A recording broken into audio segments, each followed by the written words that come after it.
Good morning, everyone, and welcome to the Afia Sports. The Afia Sports show, the home of sports on Afia TV. It is great to be here once again this wonderful weekend, Saturday, the 20th day of September, the year of our Lord 2025. And we are here in the cold city, as usual, beautiful city, Enugu, wonderful 042. And we are enjoying our time here as we are heading towards the end of this month of September. And of course, our frequencies have not changed. They are not planning to change anytime soon. You can get us on Afia TV, channel 254 DSTV, channel 748 Free TV, and channel 17 Go TV. Welcome. My name is CC also known as CC the Rabbi, and I have my co-host today, starting with the man himself, the man they call the Blessed Zik. Zik, how you doing? I'm fine. Good morning. Good morning. How are you been? Oh, we thank God now. Like my late mother will always say, whether the weather be cold or whether the weather be hot, whatever the weather, whether we like it or not. So, that's my approach towards life. It's great to be here indeed. Yeah, pleasure to always do this once again, doing what we love, and I can't wait to get started. Cool, very good. So we're going to start with the headline news. We have some headline news that's important for us to know about. In the NPFL, of course, NPFL fixtures are going to kick off today, but we look at the NNL. The NNL is the second tier of Nigerian football pyramid. The NNL, the Nigerian National League, the club owners of the NNL have unanimously agreed to abolish the Super 8. Now, of course, Super 8 is that last part of the league in the NNL that determines who gets promoted to the NPFL. Of course, there are four conferences there. You have the Northern Conference A, Northern Conference B, Southern Conference A, and Southern Conference B. Normally, they have the top two from each of those conferences that get the lock-ons in the Super 8. But this time around, what it means is that the winners of the Super of each of the conferences will go straight for get promotion. So assuming, for instance, Gombe Desert Stars, let's just say Gombe Desert Stars win the Northern Conference A and they're on top of the league in that conference, they will get automatic promotion to the NPFL. They are not going to lock horns with any other team that is in the Northern Conference, and the same thing with the Southern Conference. So that's the recent development from the NNL. The club owners have unanimously agreed because most of the clubs in the NNL are privately owned. So naturally, they have more of a say regarding the administration and daily runnings of the NNL. Then the next bit of news has to do with the legend of the game herself, a lady who is a veteran of 6 World Cups, FIFA World Cups.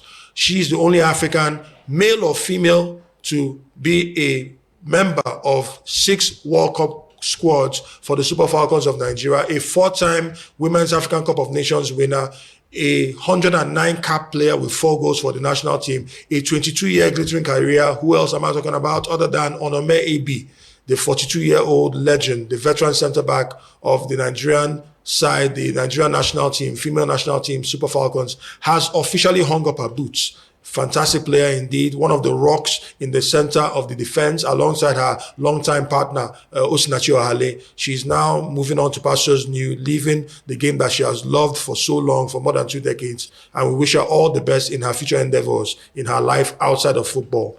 Then the third bit of news has to do with the FIFA World Cup qualifiers. Now this, you call it good news, you call it bad news, you call it neutral news, whichever way it is news, because it is now official that the FIFA, the governing body of world football, has officially opened disciplinary action, disciplinary proceedings against SAFA, that is the South African Football Association, and the player in particular that's in the thick of the storm, Teboho Mokoena, who was rendered ineligible to play for Bafana against Lesotho. But he, having picked up 2 yellow cards, he was not supposed to play against Lesotho, but he was fielded there. So as a result, that means that the disciplinary proceedings have been opened up, and should South Africa be officially found guilty of fielding an ineligible player, then they are going to have to forfeit the 2-0 win that they recorded over Lesotho and have a 3-0 defeat handed to them in their record, which could then further impact the table of Group C in the CAF zone in the FIFA World Cup qualifiers. That is how significant this news is. So everybody's watching to see when, not if, when FIFA will decide to let the axe land on the heads of Safa and Teboho Mokoena. Now we move straight to the top news of the day, and that has to do with the NPFL Match Week 5 fixtures. Now, for the record, there are 4 teams in the NPFL Match Week 5 fixtures that are not going to feature because at the same time, we have the CAF continental games ongoing. The first preliminary round, we have, I almost said Rangers right now, unfortunately, but we have the winner of the NPFL, Remo Stars, who qualify for the first preliminary stage of the CAF Champions League, and then the runners-up, Rivers United, who also qualified for the preliminary round of the CAF Champions League. Then you have the team that finished that's Abia Warriors, who qualified for the first preliminary round of the CAF Confederations Cup, and then Kwara United, who won Abakaliki FC in the President's Federation Cup, as a result, grabbed that final berth to the CAF Confederations Cup first preliminary round. As a result, they will not be honoring their fixtures this weekend because of the continental engagements, which means that one of the teams that is meant to feature this season, a team dear to our hearts, Rangers International of Enugu, will have to sit this one out because Abia Warriors, their opponents that are meant to go to the Cathedral, are not going to be playing this time around. And of course, same thing with Remo Stars, their game has been postponed. Kwara United's game has been postponed, and then Abia Warriors, their game has been postponed. So, first of all, let me start with Zeke. Looking at the situation on ground, it's quite strange where we have a match week and Rangers is not playing. And of course, 2 seasons ago, we also had that kind of situation where a match week came about, 1 or 2 match weeks, and Rangers did not play. But because Rangers themselves were involved in continental games, it's not the case right now. This time it's Abia Warriors. How strange does it seem that you'll be watching or monitoring a weekend of NPFL action, and Rangers, our darling Rangers, the Flying Antelopes, are not involved? Okay, well, are they really darling right now, Rangers? They're still darlings. For a fallen darling, it's still a darling. Well, it's not strange because, of course, it's strange for the players because they are the ones that are supposed to be playing on the weekends. But like you said, they have already experienced this feeling whereby they were also in continental competitions and some of their games had to be postponed during the previous season. But now is the stage for Abia Warriors, Rivers United, Remo Stars, and Kwara United. And I think it's very, very wise of the Nigerian FA or the Nigerian NPFL authorities for them to, postpone the games and give these teams the wonderful platform or opportunity for them to make an impact in the continental masterpiece or the showpiece that are the CAF Champions League and the Confederations Cup. I would like to see Nigerian teams do well. So any opportunity, any leverage that we can give our teams, to help them prepare well, mentally, tactically, physically, in terms of rest, in terms of more opportunities for the coaches to drill the team very, very well in the training ground.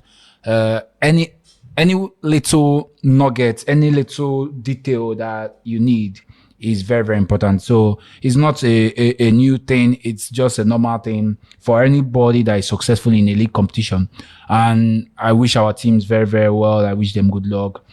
For Rangers, just sit home and watch. Sit home and watch. Yeah. That was harsh. No, it's just facts. That's fact, I know, but sometimes facts, even when you're being factual, try and be nice for once.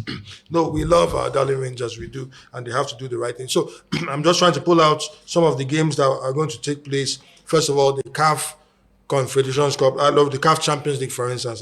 For starters, you're looking at CAF Champions League. We have Rivers United will be traveling. They are already in Congo, playing against Les Ags du Congo. That's the team that they're going to be playing, and it's going to be by 3:30 p.m. today. Then Remo Stars, they have their game. I'm trying to verify when exactly who they'll be facing. But we'll get that information across to you. Remo Stars are also involved in that, like we said. Once we get the full details regarding Remo Stars, when they are starting their game, the opponents that they'll come up against, and the time they have arrived as we speak, they are ready for the fixtures. I think it's going to be in Abuja that they'll be playing because the state of Dominicana is being refurbished for obvious reasons, subsequent games. So we're going to see a lot of football there. Remo Stars and Rivers United have a very stern test ahead of them, but we're waiting to see how that will pan out. Now, there's something else that we want to look at very, very quickly today, and that has to do with the FIFA World Cup qualifying rounds. No, FIFA World Cup in 2026 is next year, and the FIFA World Cup is going to kick off in June, July. That's going to be a festival of football. Festival of football, one of the biggest showpieces, if not the biggest showpiece in international football. And unfortunately, or fortunately, we find ourselves in a very, very tight position. When I say we, I'm referring to the Super Eagles of Nigeria. They have not yet qualified, and they have a very tight journey ahead in terms of qualification. But that journey has been made a bit easier with the first headline, one of the first headlines that we talked about, with South Africa having disciplinary proceedings opened against them. We're going to see how that will pan out. But additionally, we have another bit of news. Zimbabwe, who are in the group with Nigeria, remember that group is Group C. It consists of South Africa, Benin Republic, Nigeria, Rwanda, Zimbabwe, Lesotho, in no particular order, actually, because Lesotho is meant to be above Zimbabwe. So Zimbabwe, who are yet to record a win, have one more home game. And that home game will be the last game in match day 10 of the FIFA World Cup qualifiers.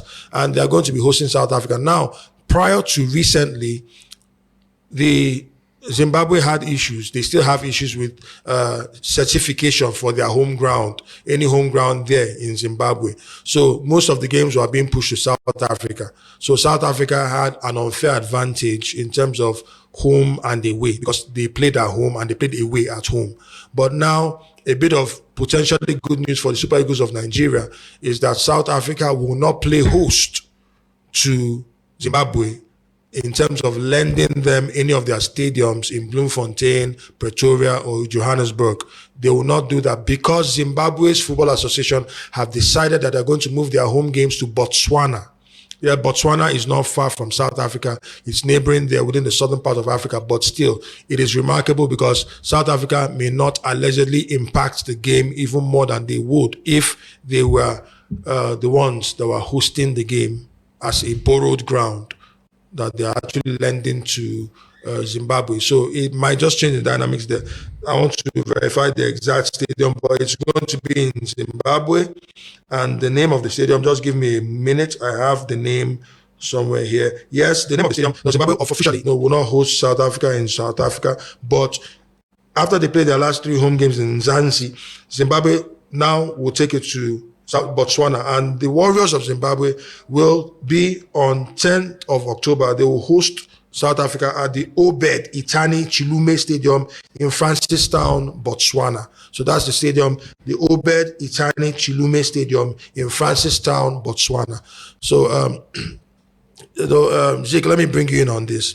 This is something that it might not seem to be too good a piece of news from a Nigerian standpoint because the yam and the knife are still in the hands of South Africa because they are leading the log in Group C. They have 17 points. Yes, even though the hammer of FIFA might land on their heads, should that happen, and we fully expect that to happen, they'll be tied on points with Benin Republic, getting into the match day 9 fixture, which will have both teams play. So Benin Republic will then be on top. That means Benin Republic, if this pulls through, will have an advantage. They'll have goal difference advantage because they've done 14 points. And all they need to do is avoid a defeat to South Africa to ensure that they remain on top with 15 points apiece. Let's say it's a draw. So it's now left to South Africa to ensure that they get a win. But it becomes much more difficult now. Well, maybe not much more, but more difficult now because they don't have home advantage. They are going to go to Botswana. I say, but someone say, okay, Botswana is just there. Okay, the same way Benin Republic is not far from Nigeria, but it's Benin Republic, Nigeria, it is not. So I don't know your thoughts. I don't know how you see it. Is there any way? I know that we in Nigeria now have already given ourselves to vibes and inshallah, and we just start permutations. Everybody is calculating right now. It's very hard to find a Nigerian football fan who is not a mathematician this period. But given that, how do you see? What kind of ramified implications will you see this latest development have on Nigeria's chances of qualifying for the World Cup? Well, that's a lot to digest and to comprehend. So for me, I think it's you said something about Nigeria. It's not going to favor the Super Eagles, but for the rule of the law, it is very important that FIFA always clamps down on such things. CAF, especially CAF and FIFA, they need to clamp down on such things.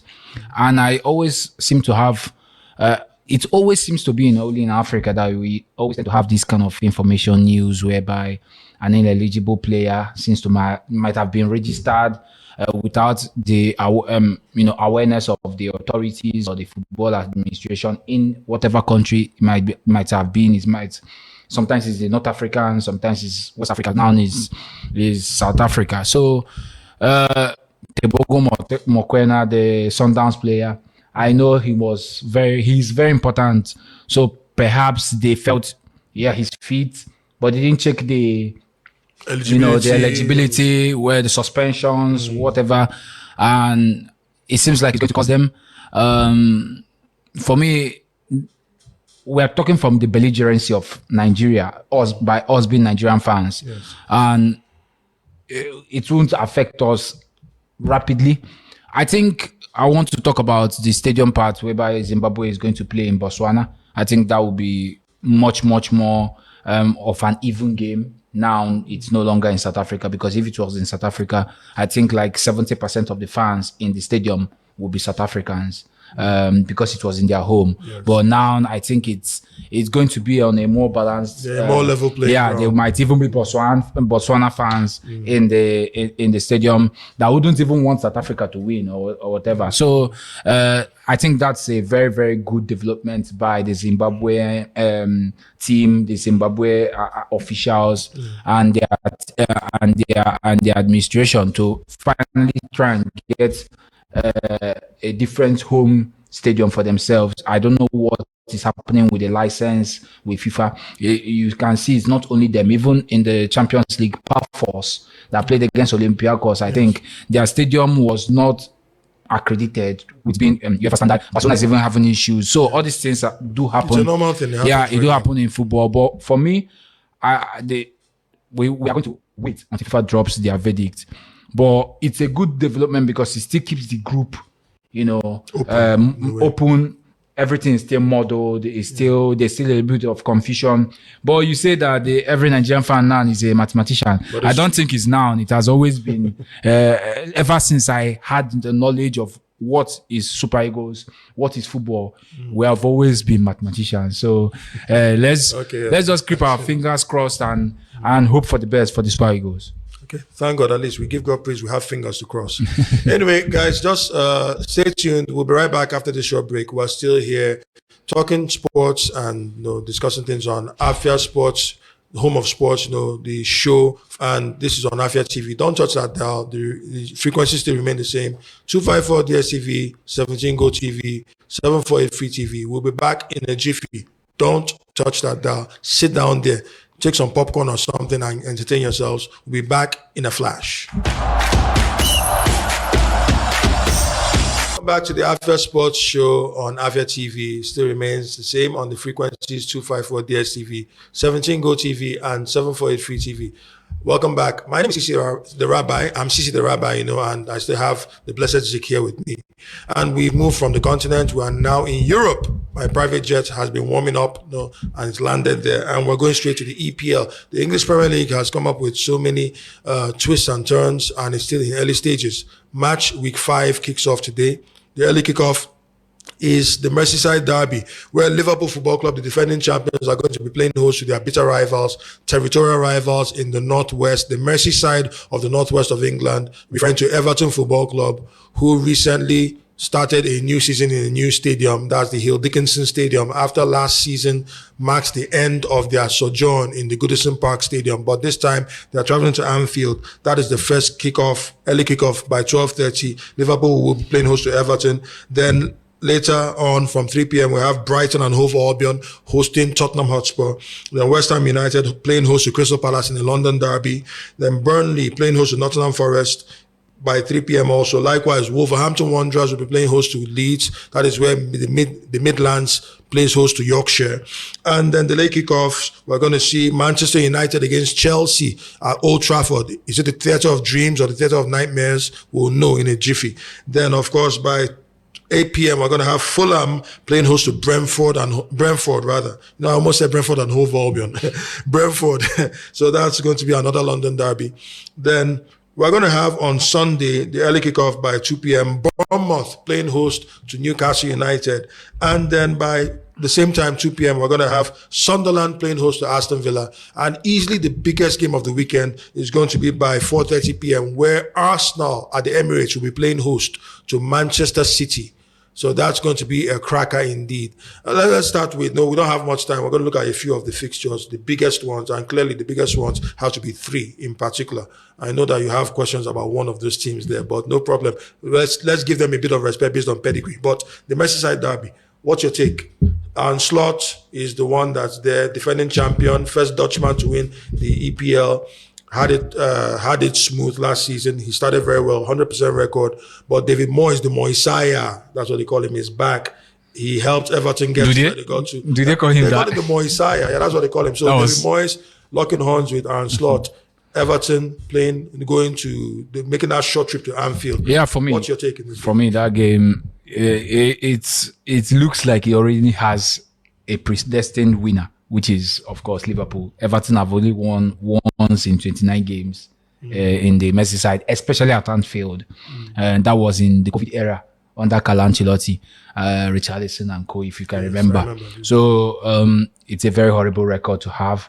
But like you said, maybe David Moyes with his new band of, Mavericks, people like Iliman and DIA, of course, Jack Grealish with 4 assists this season has taken to. I was going to come to that. Yeah, he has taken to the Everton fans and they have also taken to him, and he seems to have a new lease of life. The way he's playing his football now, he seems very, very happier, much more involved in what is happening than the last couple of years at City after a very, very successful period over there.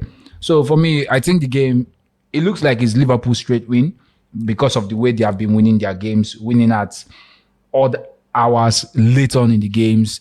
I think all their 5 matches this season have all been won at different stages of the game, late on in the game. It shows a team that knows what they have, a team that is full of confidence, that understand what their coach wants from them. They understand and they have belief in what their coach has instilled right now in them. You said Aaron Slot had it easy last season. I don't think so.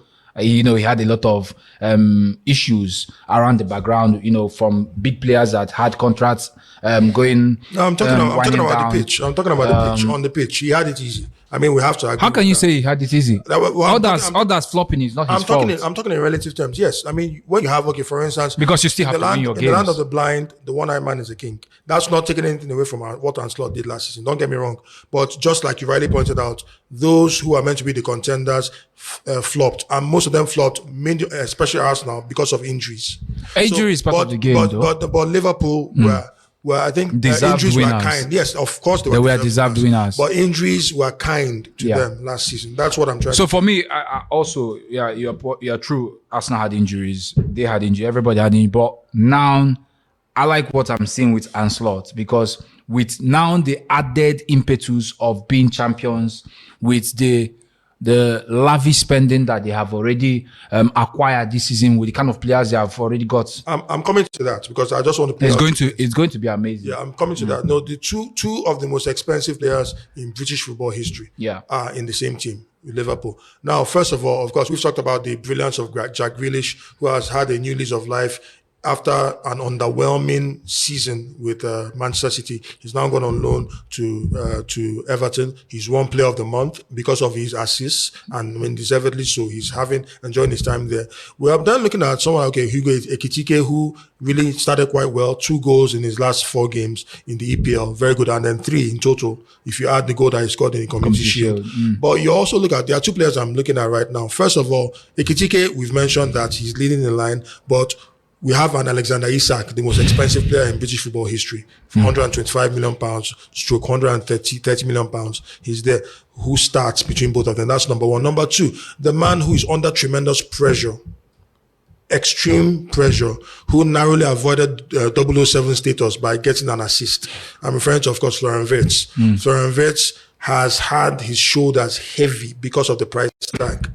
And would you say that this is a make or break game for him in terms of getting his confidence boosted when we get into the business and it's heading towards the 10 to maybe the 10th game of the season, because this is the 5th game of the season that they're about to play.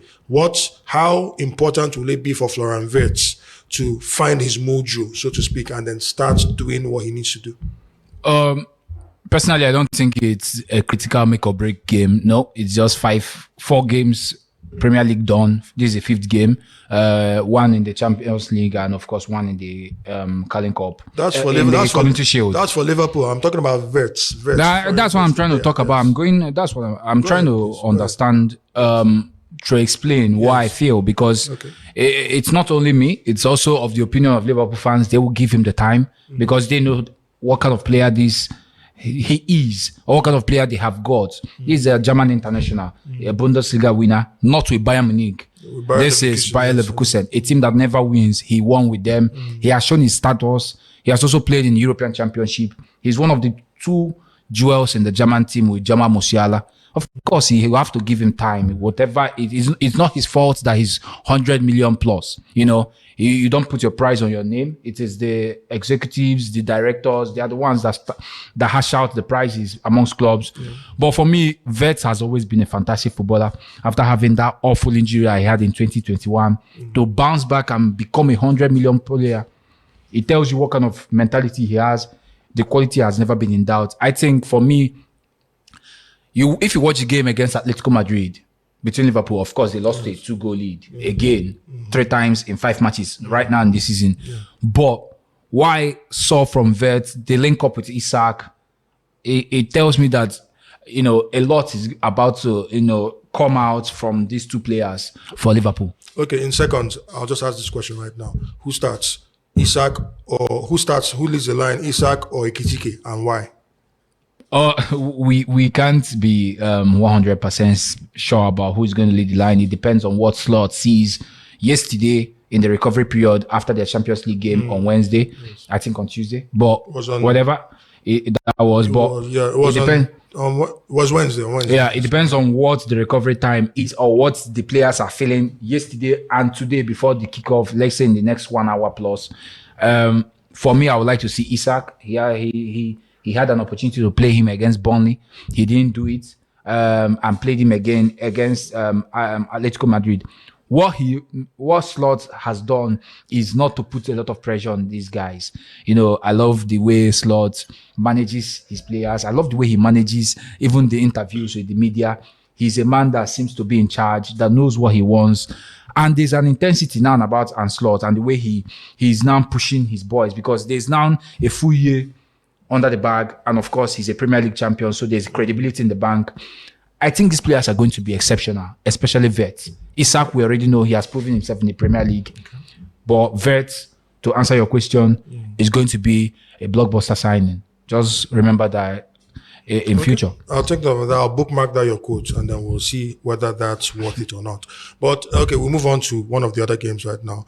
Another blockbuster game based on the tradition of that game. Maybe one of them is not really living up to it. I'm referring to the game that we're going to see late today by 5:30 p.m. at Old Trafford. Manchester United playing host to Chelsea Football Club. That is 14th on the table, playing host to 5th on the table.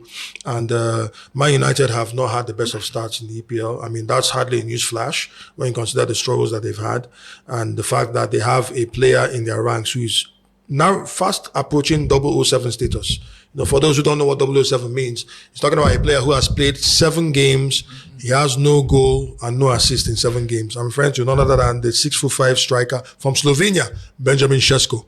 But that's, by the way, when you check it very well, Man United have recorded only 1 win this season in all competitions, and that was a very contentious, controversial win against Burnley, 3-2. They did that.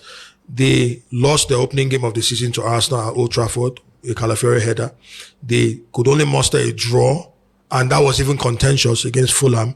Remember Calvin Bassey being pushed in that game, in the build-up to Lenny Yoro's goal before Fulham eventually equalized. Then they went on to win Burnley at Old Trafford. Then they were soundly thrashed and brought back to earth by Erling Haaland's brace and Phil Foden in the Manchester Derby. Now, this game against the Chelsea side, who are yet to lose in the EPL, but who still stuttered in the last game. I'm not referring to the Champions League now. I mean in the EPL against Brentford. They were leading, and then Brentford pulled one back. It was 2-2. Now, what are the dynamics of this game? Where will this game be won and lost? How important is morale in this game? And what do you think? What edge do you think Ruben Amorim, if any, will have over Enzo Maresca, or vice versa? I don't think anyone has any edge amongst the two coaches. First of all, in years past, this was title decider. This match was a title decider. Emphasis on the word. Yeah, that's why I say, like, in years past, the years of John Terry, Didier Drogba, Rio Ferdinand, Wayne Rooney, but times have changed. One seems to be struggling in the doldrums. The other one seems to be, enjoying winning the third best competition for UEFA and FIFA's flood tournament. It's still they are world champions, and you have to credit Enzo Maresca. He has really, really turned Chelsea around. They had a very horrible, I won't call it a horrible game, but a horrible result because they lost to Bayern Munich. It showed the standard that they want to reach in future, maybe in the present, but in future. I think for me, Manchester United have not been as bad as people think they are. Yeah, we can look at them in memes, in funny quotes and whatever, but they have not been as bad as that people call them. Yeah, you say Šeško is approaching 0 goals, 0 assists in 7 matches. Also remember that he hasn't started from the off. In majority of those games, he has been coming on and just been giving out, I think, 20 minutes. And also, he's coming into a team that is low on morale. That's not his fault. You have to create a chance for a striker if you want the striker to perform to the best of his ability. So for me, I think United are very good in certain moments, in certain stages. But what matters for Manchester United is what happens in 2 boxes, in their defensive side and in their offensive side. That's the little thing that is killing them. Of course, we know the issue with their goalkeeping sector. It's been awful. They don't have a number one that can keep them in games. You've seen Onana is out of the door. They brought in a young goalkeeper, Sene Lamans. Ayote Bayende doesn't inspire confidence. Tom Heaton is old. Then you go to the forward line. Rasmus Højlund suffered. We all know how tough. But he's balling enough. That's what I'm trying to say. Like, you all know how hard it was for him last season for Manchester United. And now it seems like it's now Šeško's cross. But I still believe that there is little growth around the place that it just takes a flick of a switch, because football is a game about moments. It's a game that it doesn't have a perfect script. A team that is quite weak, quite poor in terms of standards and talent might come one day and come and win a team with high quality players. So I think United shouldn't give up on Ruben Amorim just yet. And this game, home fans, like Old Trafford, it's not as tough as he used to be. People are coming down and getting 3 points left, right, and center. They've lost the fear factor. Yeah, but I think for Amorim, he should just believe that today it can be a new beginning. What matters is what they do today and going forward for me. Okay, so I think Manchester United need to take note of that. I just hope that this happens in our lifetime and that they get their mojo back eventually. Now, moving on to very, very quickly to the next big game, which, arguably is the biggest game of the weekend in the English Premier League, and that has to be second against eighth. It's still early days, but that's what the table says. Arsenal Football Club are playing host to a Manchester City side who were obliterated in this same fixture, in the corresponding fixture last season, 5-1. It was one of the most watershed moments in the EPL last season that signaled, either a shift in dominance or a false dawn. And we'll see whether that happens, because that was a game that had Arsenal overwhelm Manchester City. For the record, Man City did not have Rodri back. They didn't have him then. He was injured till the end of the season last time around. Now Rodri is back, and Rodri is still the World Player of the Year. So he has already started mouthing off, talking about the fact that they are going there to win. Arsenal have strengthened considerably this season, and some would even argue that Arsenal have had the strongest squad depth in the EPL. That's what some will argue about. But when you check it right now, you're looking at a number of questions that are going to be asked. Arsenal Football Club have had players that have come in, new players, and many of them have settled in. Some of them anyway have settled in. Saliba picked up an injury, but he's hardly been missed because of Mosquera. Mosquera has been brilliant for Arsenal. And then you're looking at Calafiori, who suffered injuries last season, but he's been fit and he has been balling in that department. Eberechi Eze was the second to the last player that came in, but the biggest, the most high-profile signing, not because of the price that was paid, but because of the nostalgia and then the effect. Yeah, the return. The story, yes, the return of the prodigal son, so to speak. That's it. That was the only thing that made his signing slightly overshadow Victor Gyökeres signing, because Victor Gyökeres came in as the answer to Arsenal's offensive output, and he has not started badly, even though he gets more criticism than someone like Florian Wirtz, which is quite strange. But that notwithstanding, you're looking at this game. You have two Viking kings leading the line. Erling Haaland, who grabbed a brace against Man United in the last game. He's the highest goal scorer in the EPL right now with 5 goals. Victor Gyökeres, who is still having the team adapt to his style. He has 3 goals already in EPL in 4 games. What's your outlook of this game, and what do you think, putting yourself in the shoes of the master and the apprentice, because this is another case of the master versus the apprentice, Pep Guardiola up against one of his most renowned apprentices in Mikel Arteta.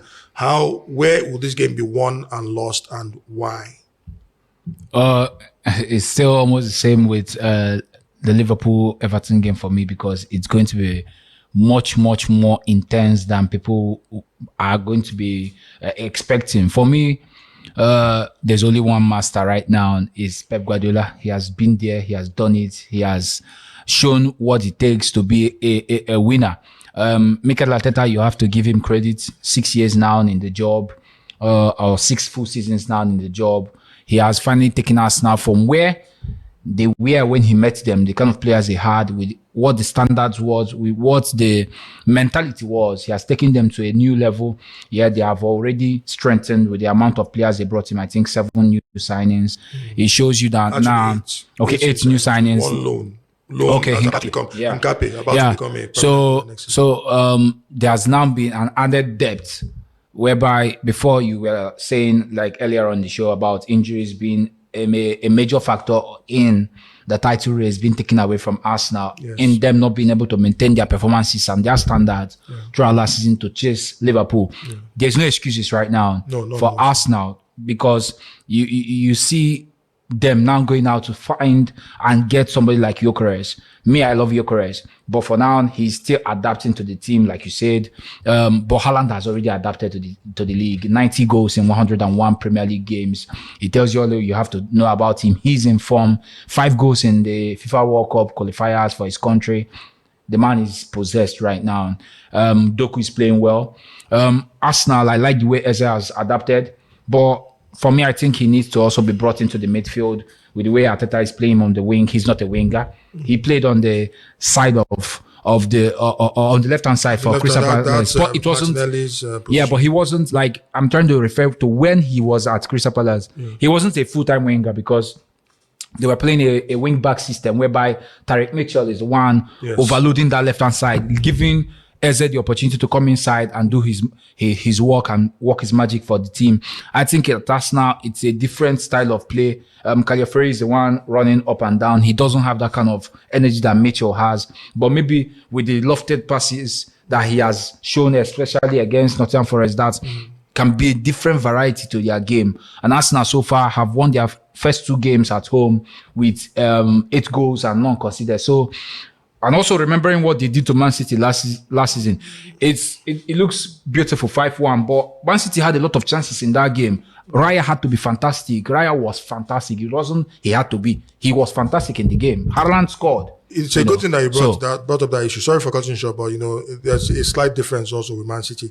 Apart from the signings that they got, Tijani Reinders coming in there, Ryan Shekri, I think he's injured. I think Ryan Shekri, Czech is out, but Reinders is fantastic. A very fantastic player indeed. These are players that have come in. Omar Mamouche now has his first full season that he has started, so he's taking off some of that scoring burden that's leading the line for. But he's out with his knee. He picked up an injury, during the international break. But I think for me with City, but look at what I'm trying to say right now. But there is a remarkable difference in the last line of defense, the goalkeeping department. Donnarumma now coming there. Obviously, Donnarumma being chosen over James Trafford. Yes, he's there. Ederson was. Do you think that was controversial?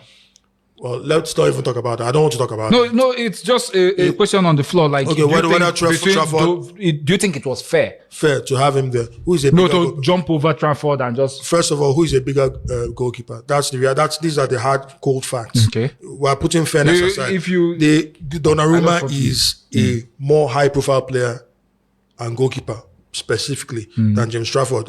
No, this then that settles it. Then but that notwithstanding, look at what I'm trying to talk about. Donnarumma does not fit. Now, Pep Guardiola knows, what do I know about coaching? Yeah, I have a little bit of coaching experience.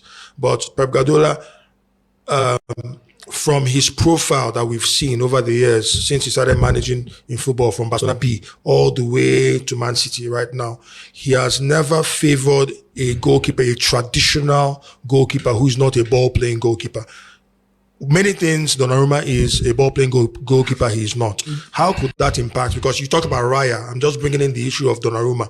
And considering the fact that Arsenal have a bone to pick with Donnarumma because of PSG's heroics last season on the way to the Champions League. I don't think that affects. I think Pep's idea should, from the way they did their business, you should know what is going to happen. Ederson, the stalwart for 8 years, is gone. It tells you everything you need to know. Yeah. I think City now are going to, there's going to be a radical, not a total radical change, but there's going to be a different, iteration of City now is not going to be the possession continuously. Yeah. And also, Donnarumma is not as if he's a lame dog in terms of ball playing. It's not his strongest suit, but he did it for PSG. He did it for Luis Enrique. And they won the Champions League last season. So it tells you everything you need to know about the goalkeeper. He has won the Euros with Italy.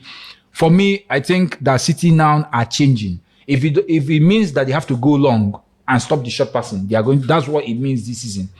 For me, the presence he brings is very, very important for Manchester City. Okay, quickly, because we're running out of time. We're going to end the show briefly. Now, first of all, these 3 games that we talked about, the 3 key games. Liverpool hosting Everton, Merseyside Derby. Liverpool to win. By what scoreline? 2-0. 2-0, okay. Manchester United against Chelsea. 1-1. 1-1, okay. Arsenal against Man City. The tricky thing about the Arsenal and Manchester City game is City have already lost twice. And if I put it like Liverpool is going to win 2-0 and Arsenal probably win City are already 9 points behind. And if Arsenal loses, they have already lost to Liverpool. That outrageous goal by Szoboszlai. They're already 6 points behind if Manchester City wins. So both of them are staring at 6 points behind Liverpool after just 5 games. So that game is, I don't think both of them want to lose it, but I think a draw. 2-2. Okay. So anyway, we're going to end the show right now because of time. We're running out of time. We can't take more than that. But we have the final bit of news. In athletics, in the World Championships that are taking place in Tokyo and they're ending tomorrow, Nigeria, we've had a good number of issues. Of course, Tobi Amusan won us a silver medal, but Nigeria have not been particularly impressive in that tournament because some of our favorite athletes and upcoming athletes have not really stepped up to the plate. Yes, a record was set. A 38-year jinx was broken with Nathaniel Ezekiel running and then qualifying for the finals of the 400 meters hurdles, something that had not been done since 1987 in Rome. But he eventually finished 4th, set a new Nigerian record. We're proud of him. But also we need to talk about Udodi Onwuzurike, the 200 meters sprinter, who is a specialist born in the United States of America, raised there in Michigan, and he ran, but he was not able to make it. He ran in the semifinals of the of the 200 meters race, and he finished 7th with a time of 20.26. And of course, it was a star-studded lineup there. But better luck next time. We just have to give encouragement to our athletes and everybody that's involved. The same way we encourage you to keep on watching Afia Sports Show, all our sports shows. Here, of course, on Saturday, we have our Home of Sports. Then on Mondays by 5 p.m., we have our Afia Sports Review Show. Then on Thursday, we have Afia Sports Banter Box. And then on Fridays, we have the Afia Sports Preview Square. It's great to be here. The blessed Zik. Before, one quick one. Like, you chuckled about the Arsenal scoreline. What do you think for Arsenal and Manchester City? What's your own prediction about that game? Must I give it? I actually think Arsenal will win. Of course, you would think Arsenal. No. I'm objective about it. I think Arsenal will win. I think Chelsea will win Man United. I actually do think that will happen. Then, of course, the Merseyside Derby, Liverpool will get a very smooth win. Well, not smooth, but a good win. All right, that's the size of the package. Thank you very much, Zik. Blessed Zik, for having you. Pleasure. Thank you for the producers, our script writers, everybody that's involved, MCR, PCR. You guys are great. You're the best. Thank you very much, our audience, for listening to us on the Afia Sports Show. This has been Sisi the Rabbi, and we're signing out. Have a blessed week ahead.